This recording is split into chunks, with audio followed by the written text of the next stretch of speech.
Bonjour à tous et bienvenue dans ce petit tuto où je vais vous parler donc des bugs du moteur de recherche Brave. Donc si vous êtes comme moi à l'utiliser parce qu'il permet de gagner de l'argent, j'ai remarqué quand même que suivant sur quelques sites suivant où l'on va, il peut y avoir des bugs et c'est pas forcément agréable quand on est sur une page et qu'on veut faire une action et que ça ne fonctionne pas. Mais ce serait quand même dommage de ne pas utiliser ce moteur de recherche puisqu'il a quand même beaucoup d'autres qualités et notamment qui nous permet donc de gagner de l'argent. Donc autant l'utiliser. Maintenant les bugs, donc j'ai compris qu'est-ce qui se passe. En fait, comme Brave agit un petit peu comme un antivirus et qu'il va bloquer des pubs intempestives, des spams, des trackers de vos coordonnées, etc.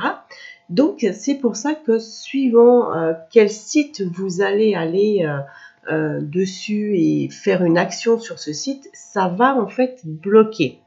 Alors, là, je vais vous prendre un exemple. Alors, si par exemple, je vais sur Cdiscount, je prends cet exemple-là parce qu'il y a des paiements à faire. Voilà, si on veut donc aller faire un achat. Et là, justement, en fait, ça va se mettre en route. Donc, je vous explique.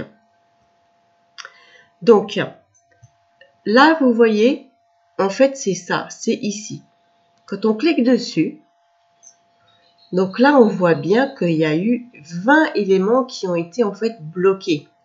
Donc là, c'est-à-dire, j'ai eu des trackers, si on fait plus, en savoir plus, il y a eu 20 trackers qui ont été bloqués. Donc, voilà, c'est bien en fait que ça agit un peu comme un antivirus et ça protège en fait vos données. Donc, si vous êtes sur un site et que vous voyez que ça bug, et bien tout simplement, il va falloir le désactiver ici. Il faut désactiver en fait la protection.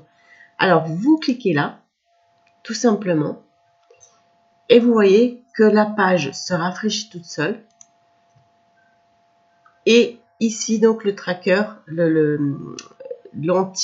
c'est pas un antivirus, mais voilà, ce qui contrôle en fait, est désactivé. Et là maintenant, donc vous allez pouvoir utiliser votre site de façon tout à fait normale, donc comme si vous étiez avant sur Google Chrome ou Firefox. Voilà, donc ça résout en fait le problème. Donc voilà, je voulais vous en parler parce que je me suis dit que si moi ça me posait problème, certainement aussi à vous. Et voilà, c'est pas toujours agréable. Après, donc si par exemple vous voulez le remettre en route, et c'est tout simple, vous cliquez ici, vous cliquez là, et ça va tout simplement le remettre en route.